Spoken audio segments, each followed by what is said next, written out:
Hey, what's up everybody? It's your boy Mike here. Esco Elite Fitness, welcome to my channel. Subscribe and comment please. Hey, and pass it along to your friends, family members. Esco Elite Fitness on Instagram. Mike's Classics and more on Instagram.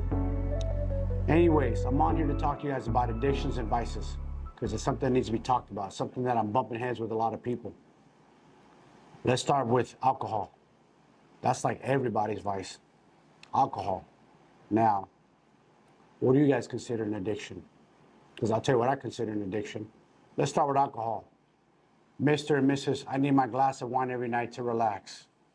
I need my, hey, the weekend's coming. I need my drinks to settle down. Oh, man, it's football Sunday. I got to have my beer, man. It's football. All right. That being said, you're an addict. An addict is somebody who can't give something up. You're an addict. You can live it in all you want. I've been there. You're looking at an addict. Me. I ain't got no problem admitting that. I'm an addict. I'm an extreme individual with an addictive personality. I'm an addict. That being said, how do you get over something like that? It ain't easy. I'm not in here to tell you like I'm Mr. Perfect or I'm better than anybody. No. By no means am I better than any of you guys. I'm an addict. I've been there. I know. I can't be, what does my wife like to say? I can't be the pot calling the kettle black. I haven't had a drink in about 6 months though. I know I can give it up. I don't crave it anymore. I have no need for alcohol. I feel good. I'm also a person who suffers from mental health. That's something that's hard to admit as a man. A lot of men don't like to admit that. Unfortunately, it's something that I inherited through genes, my mother. I've been diagnosed by a psychiatrist. And for those of you who know me personally, and for those of you who've been following my story, and for those of you who follow me on the podcast, Candidly with Coffee, I've talked about it. I've talked about my mental health battles and what I've gone through 4 years ago. I talked about my attempted suicide. I'm not afraid to put myself out there. I know what's wrong with me, and I know what my vices are. That being said, all right, you guys, alcohol. Why is it so hard to give up? Because it is readily available all over the place. It's everywhere. Every corner store, grocery store, 7-Elevens, depending on where you live, it's everywhere. It's a hard one to give up. And I understand. A lot of people are relying on it. For instance, I have my wine drinking friends. Every night they have to have a drink of wine to unwind. That's their vice. That's what they tell me, man, I have to have my drink of wine. It helps me unwind and relax. That's denial, man. Because how do other people live without it? I don't have a drink of wine every night, nor do I even have a drink of wine on the weekends. I'm a jalapeno, spicy margarita kind of guy. I love my tequila. Guess what? I don't miss it. I used to have a drink just at lunchtime, me and my wife, just because we're enjoying each other's company. I'd always have at least one drink every week. One drink, that's it. I know it's not much. People are like, it's only one drink. It's only one drink. I understand that. It's only one drink. Okay, we'll go there. One drink. One drink times 4 weeks. That's 4 drinks. Okay, that's 4 drinks a month. 12 months. It's 52 weeks in a year. So that's 52 drinks that I've had in my system, circulating through my blood, circulating into my brain, filtering through my liver. I was in denial for a long time too, saying, nah, I'm not an addict. I didn't want to admit it. It's hard for a man to admit it. It's hard for anybody to admit it, to point the finger at themselves. Look, I'm going to point the finger at you. 3 are pointing back at me. See? Accountability, man. Nobody wants to be accountable for what they're doing. But again, I don't want to come in here and act like I'm this perfect guy and all of a sudden I turned a new leaf and the sky opened up and I'm perfect. Not by no means at all. The reason I wanted to come out here is, you guys, you don't fucking need it. I know you think you need it. You don't need it. I'm telling you. Look up the damage alcohol does. And it adds up quick. And I used to be one of those guys like, if I'm partying, forget about it. A drink? No, we're cracking bottles. If I'm being honest, it could be anywhere from 5 to 10 drinks I've had in a party session in my heyday, back in the days when I was full-blown, balls out partying. I'm an extreme dude. So when I go do something, I go all in. But what's crazy is I never craved alcohol. I didn't wake up Monday morning, oh, I have to have my drink. Tuesday morning, I did it for the weekend. I was a weekend kind of guy. I love to be in nightclubs. I love to pop bottles. I was in that environment. So I always thought I needed it. I always like, I have to have my alcohol. I have to let loose. I have to be one of the boys. I have to be part of the club. I got to be cool. You don't. You don't need it, you guys. I promise you. I feel so much. It's been probably about close to 6 months or so. If I'm being honest, 5 to 6 months since I had a drink. And I used to have a drink every Saturday with my wife at lunch. It was like a thing we do. At least, if not every week, at least every other week. I just decided one day, you know what? I don't need it no more. I have vices in my life. Anybody who's been following my story knows about my addictions, knows about my problems with Xanax, knows about my suicide attempt. I'm not afraid to put it out there. I need to talk to you, man, because alcohol, it just doesn't affect how you feel. Your body the next day, you feel all hungover and tired and beat up to shit. It affects your mental health. And let me tell you fellas something. You young bucks that haven't reached my age group yet in the 40s, you better take care of your mental health now while you're in 20s and 30s. For some of you youngsters that are watching this, it's coming to the 40s and you come with that, good luck. Because in the 40s, the suicide rate for us men, through the roof. And it has a lot to do with our hormone changes. A lot of men's estrogen drop. They're not in good health. Estrogen raises, testosterone drops. So we go through our own hormone imbalances like women do. Like form of menopause, but menopause. We go through our own. And I experienced that. And it hit me like a ton of bricks. So let's talk about vices. I'll tell you about my vices. Ecstasy, Molly, as they call it. That was one. Back in the days, I did a lot of that. My younger years.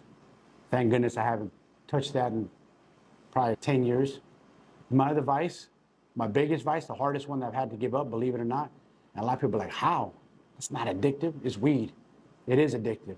And it's not addictive where your body craves it. It's more like I crave the relaxation, just like a wine drinker does at night. I like to smoke and relax. I tell myself, it's just to relax, take the edge off. Helps me sleep. Can you live without these things is the question you got to ask yourself. Yes. As hard as it is, you can live without them. Here's another one of my vices that almost took my life. Not right now, but it was Xanax. I messed around with something I shouldn't have. That is the absolute worst for mental health. That took me down a deep, dark rabbit hole I almost didn't come out of. Try to imagine somebody drives you to the middle of the ocean, drops you off, no life jacket, get in the water, just kicks you off the boat. You're in the middle of the ocean. You're screwed. No life jacket, no nothing, no help in sight. No one's coming to get you. You're treading water, but slowly your arms are getting tired and you're sinking, sinking, sinking. Before you know it, you're fighting for air to get to the top of that water. I felt like when I was into my Xanax addiction, bad. I felt like I was drowning and no help in sight. And unfortunately, as a man, and a lot of men go through this, we're too fucking prideful to ask for help or even talk about it. That's the problem with men. You're too fucking prideful to ask for help. Your ego and your pride won't allow you. Same thing. I hid it from my wife till it was almost too late. Thank goodness for me, I survived. I came out. I turned it around. Wasn't easy. Not gonna lie to you. It was the hardest battle I ever had in my life. That's why I'm coming on here. I'm not perfect, man. I've been there, you guys. I've done GHB, lots of ecstasy and Molly in the 90s. I went to Fredo prison. I was clean for those 3 years. I got out. I was probably clean, I don't know. I was probably clean a good 6 months before I had a drink for the guys. Set up a surprise, come and welcome home party. And guess what? And I told myself back then, I never want to drink again. I want to live a pure life. I gave in. And the rest is history. I went back to my old behavior. So, that being said, I'm not coming here preaching to the choir. I'm just coming out here telling you guys that you can live without these things. And it's better to get ahead of it before you're drowning. Because once you're drowning, it is very hard to turn that around. I've had family members. I've known family members, friends. I've had friends as kids, family members die from suicide. You name it. It's an ugly thing, but it needs to be talked about. Nobody wants to talk about the elephant in the room. So I'll talk about it. I know everybody sees the tattoos and I'm fired up. Yes, because I was in a dark place 4 years ago, so I'm trying to be mentally charged. But guess what? Last week, I had my own mental hurdles where I was going through it real bad mentally. My body wasn't feeling good. I couldn't put my finger on it.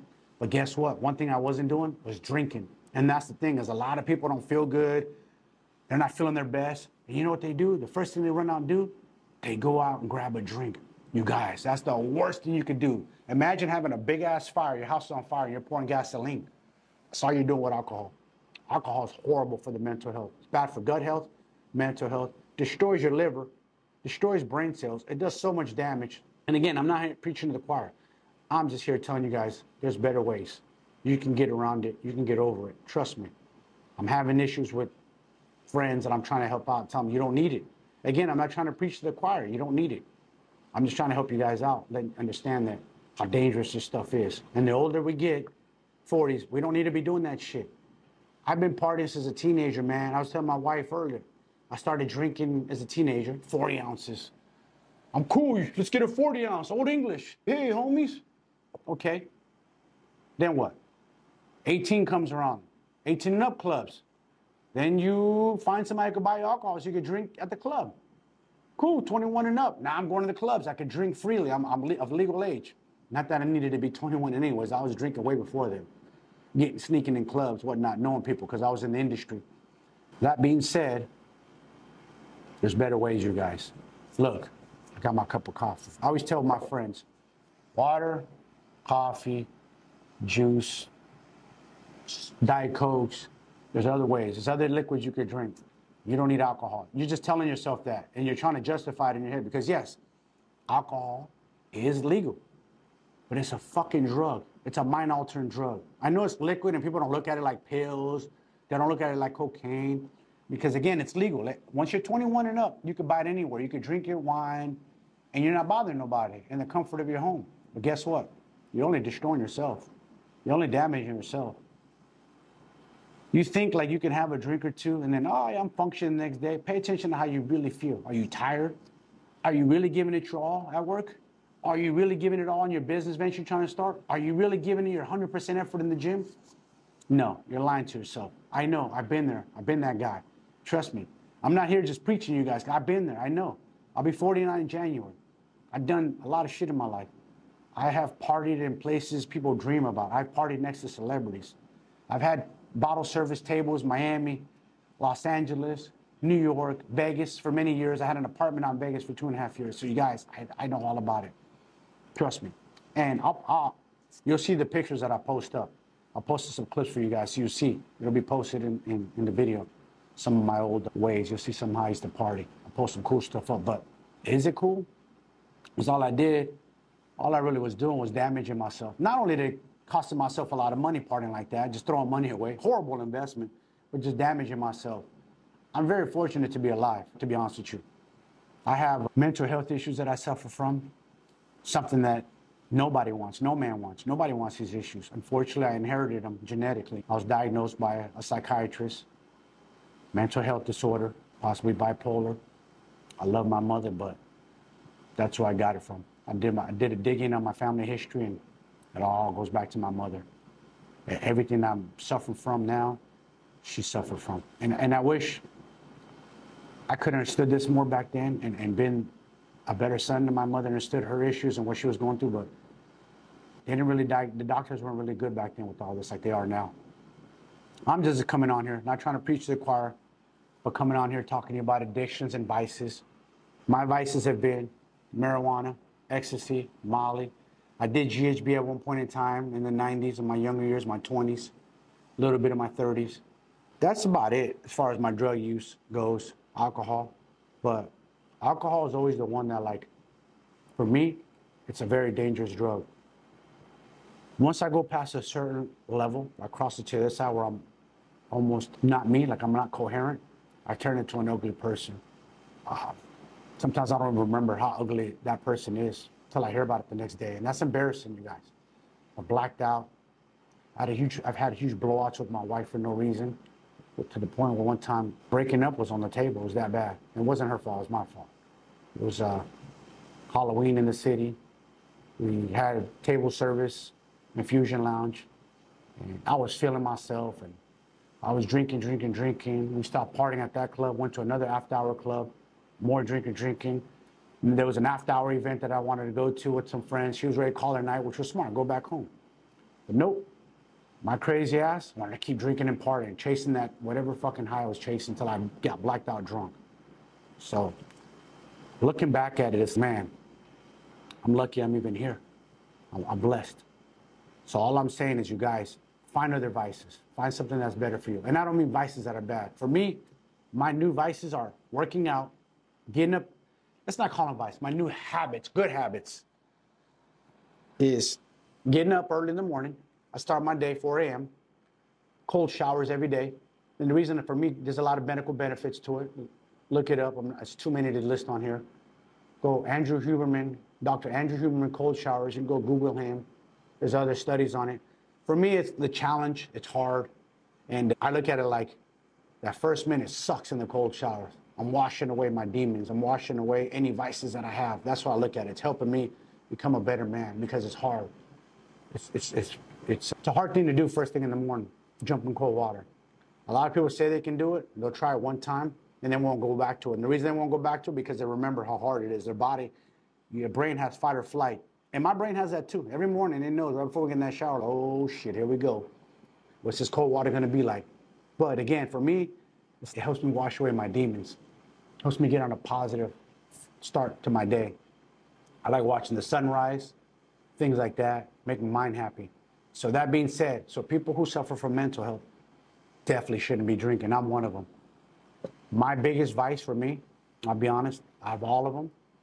I've always gone back and forth, is weed. It's the weed, you guys. That's another thing that I started early on. I smoked my first joint at, I don't know, 13, 14. Again, trying to be cool. Smoked through high school. I gave it up. I almost did a career in law enforcement. I was doing armed security in the city, so I was clean for many years. I didn't smoke weed, I don't know, from the time I was 18 to probably 26, 27. That was a long run I had. Then I had an injury. I blew out my shoulder. They prescribed Vicodin.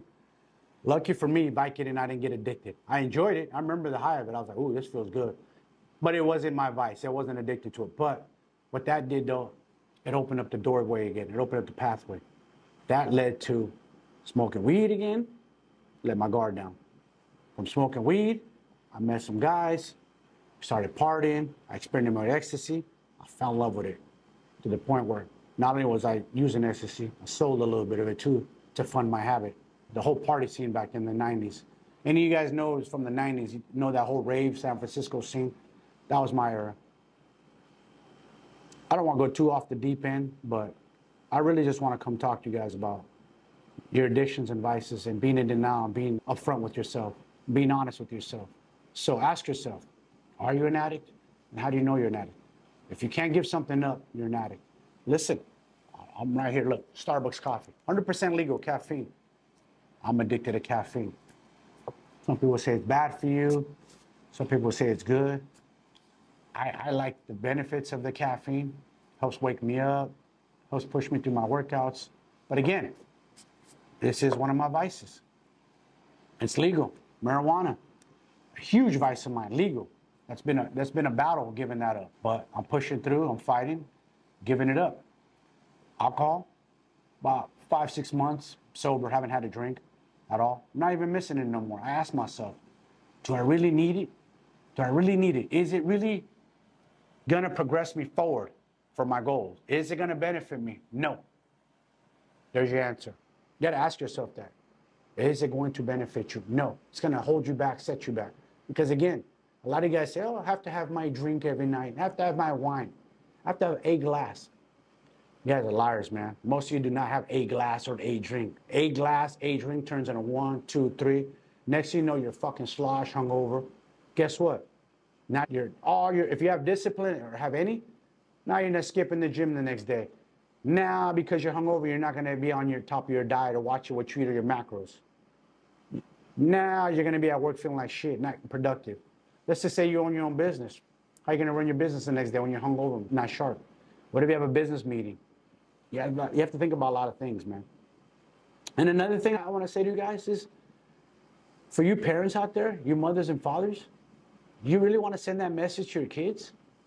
You ask yourself, you want them growing up being alcoholics? Because you're playing with fire when you're teaching them that. And that is what my mother tried to shield me from, because I had a raging alcoholic grandfather, raging. And my mother was always chasing me down, checking my breath as a teenager, making sure I didn't drink, and we'd fight a lot. And I'm like, Mom, why are you always on me?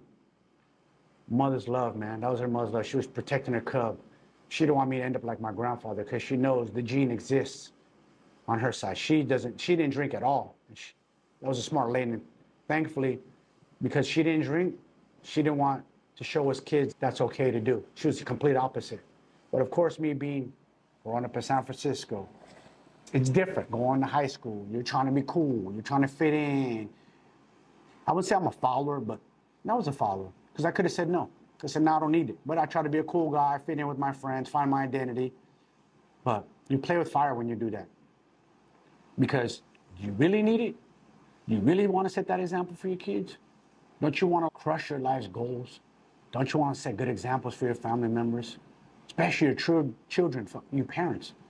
You got to ask yourself that. Do you want them growing up being alcoholics or drug addicts? Because I see a lot of, I live in San Jose, California. A lot of homeless people, a lot of strung out people. And sometimes me and my wife will see young people in their 20s just strung out. And we think, wow, that's someone's daughter. That's someone's son. This is sad. My wife has 2 grown-up kids, a 22 and a 26-year-old. That could be her kids. She thinks about her kids like, wow, if I didn't raise my kids right or set the right examples, that could have been them. You got to ask yourself that. Do you want that for your children? If the answer is no, you got to clean up your own house. House cleaning begins with you. House cleaning starts with you. Clean your own fucking house. You got to be honest with yourself. And again, I'm not trying to preach to the choir like I'm perfect. I got my own vices, man. Xanax. That almost took my life. I shouldn't have played with that. I'm an idiot. I was going through some anxiety. I thought I needed it. I told my doctor, hey, I'm feeling anxious lately. Yada. Sold them a lie. They prescribed it to me. No. A person with mental health issues like myself, possibly bipolar disorder, the suicide gene now that I have that I didn't know I have, but the psychiatrist said basically when I told her my story, and she asked me, has your mother attempted suicide? And I stopped and thought, yes. She said, I hate to tell you the bad news, but you have the gene, so at least I'm aware of it now. Now I can get ahead of it. I didn't know when I went through my mental disorder, my psychotic break 4 years ago, that I had that gene. So ever since then, I've been really careful about like over-consuming anything. I've had alcohol since then. I was probably a year sober after I came out of that episode, and I started drinking again, which I don't know why I did. I was a year sober. I should have just stayed sober. Again, I was at a hotel, 2020, during the pandemic, everything was closed. There was, Orange County was open, Huntington Beach. I went down there for a car cruise. Those of you who follow me, Esco Elite Fitness on Instagram, Mike's Classics and more on Instagram know about my other life. I'm into the car game, muscle car game. So I went out there for an event. After the event was over, we all were hanging out at the pool. Drinks were flowing. And I was like, maybe I'll just have a sip. Maybe I'll just try one. Fuck. Sure enough, tried one, tried two, kept partying, just like that. And then from that point on, it's not like I kept partying like crazy like that, but I'd have drinks here and there. Then eventually I cut back to 1 drink a weekend, like 1 drink at lunch, and that was it. Sometimes 2. So again, when people say a drink, a lot of times it's not just a drink. You catch that, like me, I catch that first buzz, I want a second drink. And catch another buzz, I want a 3rd drink. So again, I'm not here preaching to the choir. I'm just telling you guys, you can live without it. You can give it up. I'm going 5 months or so, close to 6. I haven't had a drink, any drinks. I plan on staying sober this time. I hope I can do it forever this time, because I'm over it. Do I really need it anymore? No. I start thinking about how it really tastes and how my body feels. I feel great getting up in the morning, man. I feel great going to the gym. I feel great getting shit done. Being hungover, especially at this age, in your 40s, you guys, ain't fucking fun. 20s and 30s ain't fun. So imagine at this age. So why do you guys do it? Why do you do it? And then I get friends or family members that complain, oh, I feel like shit, or this aches or that aches. But what are you doing? And they tell me, have you had any drinks? Yeah. But I only drink on the weekends. Let me break that down for you, because I was a weekender. Fucking go hard kind of guy. So I'm going to throw a scenario out there. Let's just say Friday night comes around. I'm like, all right, cool, the weekend's here. I can have my drinks. Friday rolls around. Let's just say I do keep myself in check modestly. And I have 3 drinks. All right, cool. Probably going to feel like shit a little bit the next day, maybe a tiny bit hungover. Depending if I went to the fast food restaurant, a fast food drive-thru after that night, depending on how buzzed or drunk I was. So boom, Saturday morning comes around. Tired. Think I'm going to go to the gym? Chances are no. And if I do go, I'm not never giving it my all. I'm maybe giving it 50% if I'm being honest. If I'm being honest. So that right there is a wash. The Saturday night comes around. Yay, it's Saturday, I feel better. I rested all day. I worked out a little bit. You tell yourself, I earned my drinks tonight. I go do the same shit. Sunday rolls around. But Saturday usually rolls around. I go harder on Saturdays because Sunday I know I'm not going to do nothing. It's like my Beijing day, couch rotting. So now I'm hungover the next day. Sunday's a wash. I feel like shit. I'm eating like shit. I'm nothing productive. Monday comes around. But you think you're recovered? You think all that alcohol's out of your system? No. It went into your brain cells. It went into your bloodstream. It still filters into the liver. Again, then Monday comes around. You don't feel like going to work. You already have the Monday blues. You don't feel like going to the gym. You don't feel like doing nothing. You can be in denial like I was, all you want. You ain't gonna lie. I've been there. That's how I know. You can lie to yourself all you want. I've been there. Now, if I was a perfectly clean guy and never had nothing, no drugs or vices, I couldn't tell you shit because then I have no experience. Who am I to preach to you guys? But guess what? I've been partying longer than some of you have been alive. You know what I'm saying? I started at a young age. And I promise you, very few people on planet Earth has gone as hard as I've gone. I'm a very extreme individual. Look at me. I'm tattooed 95% of my body. The only place that isn't tattooed is my face and the bottom and my feet, really. The rest of me, a little bit of space on my neck, which I'm going to fill up. My chest, stomach, butt, legs, everything is done. So again, very few of you have gone as hard as I've gone when it comes to drinking and partying. I promise you that. The places I've been, the people I've been around, it was a fun experience. Don't get me wrong. I have fun times, but I don't need it. And I'm okay with that. I can live without it. And that's what I'm trying to tell you guys. Do you really need it? Ask yourself that. Can you live without it? What are your vices? My hardest vice is weed.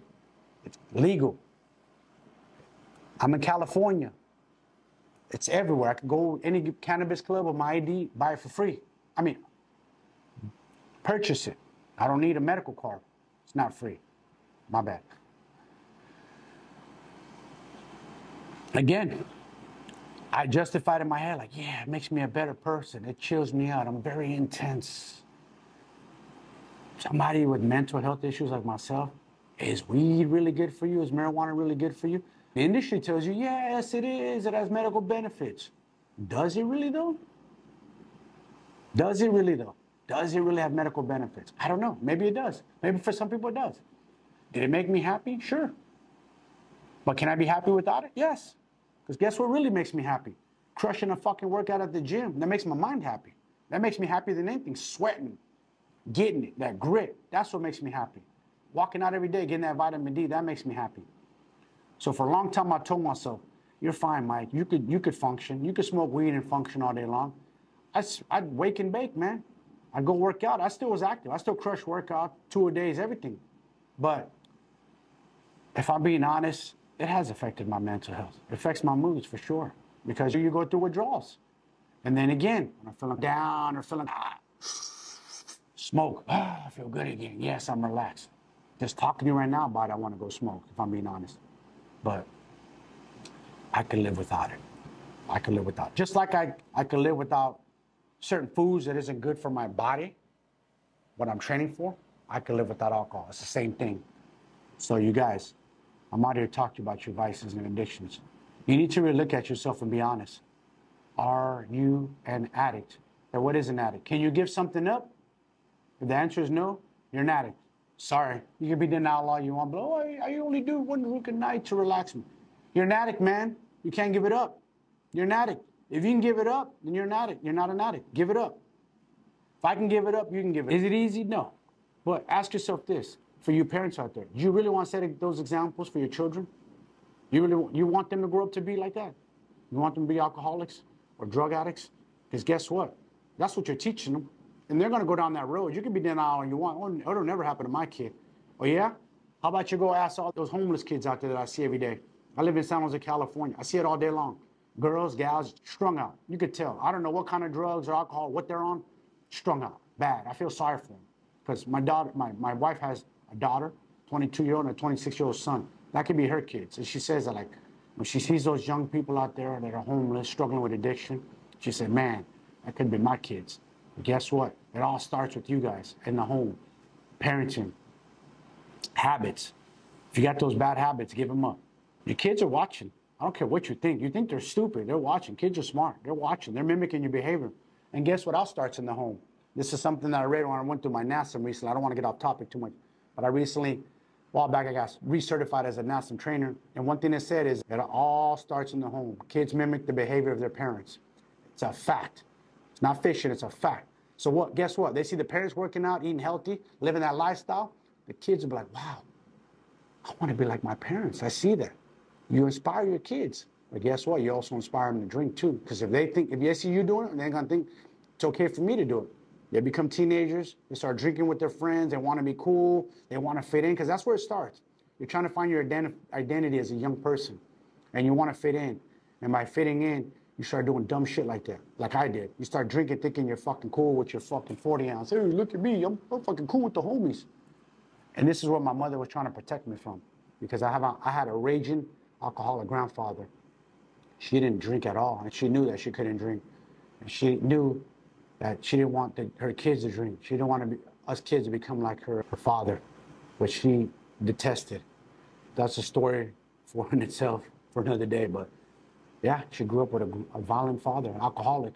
She didn't want her kids to become that. And it's sad because, again, I've had family members that succumbed to alcohol. I've even had family members that died due to alcohol. I lost a cousin at 40 to a stroke. Why? Drinking. I'm 48. I have the high blood pressure gene. My father is 76. He had strokes in his late 50s. He survived. The reason he survived, we're thinking, and my cousin didn't survive, because my father never drank at all, not one bit. My father was a working man, blue collar. He did the trades for many years, carpentry, construction type of business he was in. So he was always active. So I think that's probably what saved him too. He had a strong body. But he got lucky. My cousin wasn't so fortunate. You guys, you got to start looking at yourself. What are your vices? You start working on giving them up. Because if it ain't conducive to your health, give them up. There's no point in doing it. Why? Why are you doing it to yourself? You're slowly killing yourself. You could be in denial all you want. And there's a study recently came out about breast cancer for women. And I'm not a woman, so I don't want to talk too much about it. But one thing they said is they're finding studies that alcohol is one of the leading factors, can be a leading factor for women having breast cancer. Now, not my words. This is what they're saying. From what I saw on the news, breast cancer words, I stopped and looked like, wow, I never heard that before. And I'm sure a lot of women were probably mad. What? I can't have my red wine anymore? That's not fair.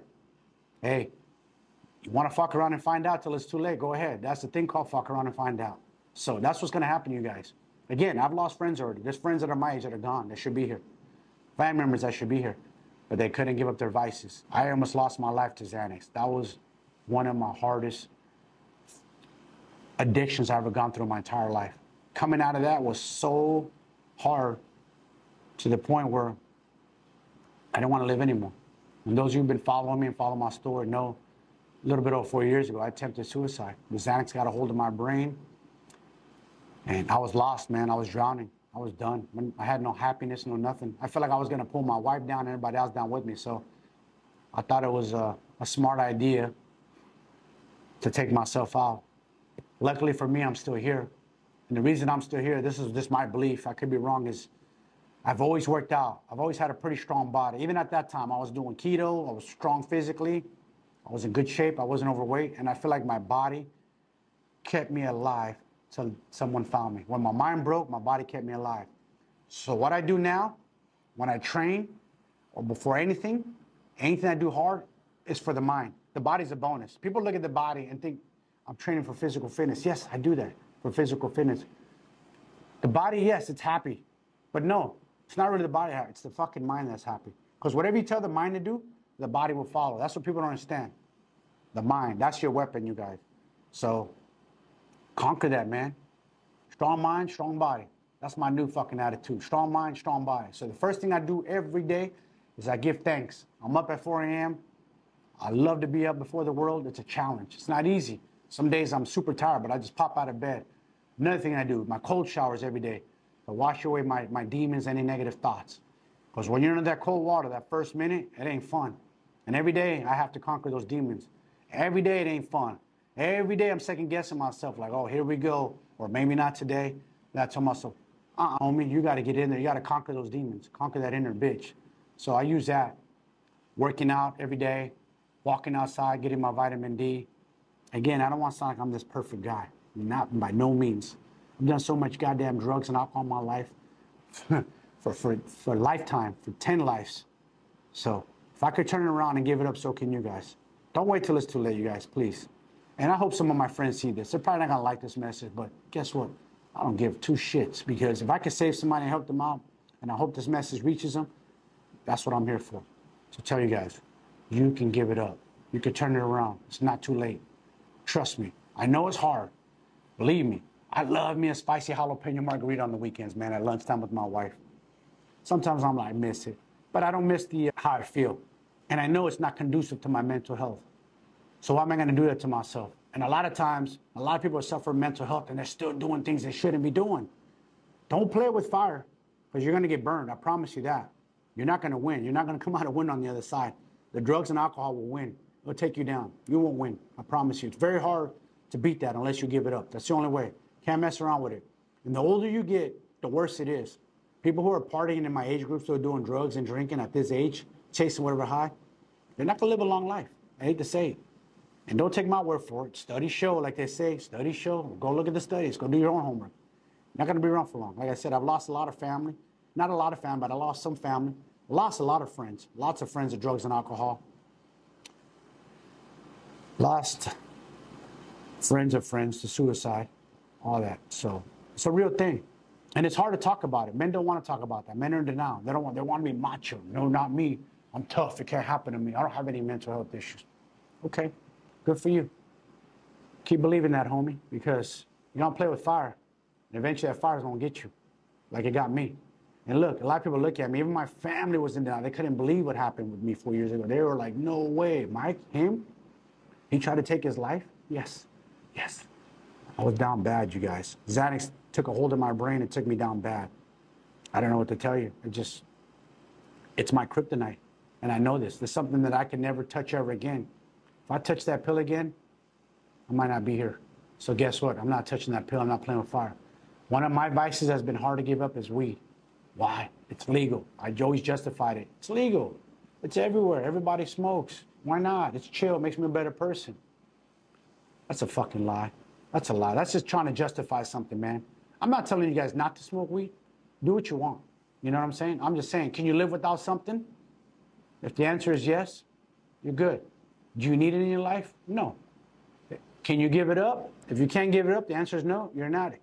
And a lot of people who smoke weed are in denial. I'm not an addict. Oh, what the fuck you talking about, man? Weed's not a drug. Yes, it is, homie. Weed is a fucking drug, just like alcohol is a drug. Just like prescription drugs are a drug. Just because a doctor writes a piece of paper, here you go. Oxycodone's a fucking drug. You know how many people took out heroin? Xanax is a drug. Vicodin's a drug. I've had friends highly addicted to Vicodin, man. Highly addicted. Never addicts in their life of anything. They got prescribed Vicodin due to an injury. Their life changed for the worse. So, again, if you can't give something up, you're an addict. You can keep telling yourself you're not. And you keep living in denial like I have. Go ahead.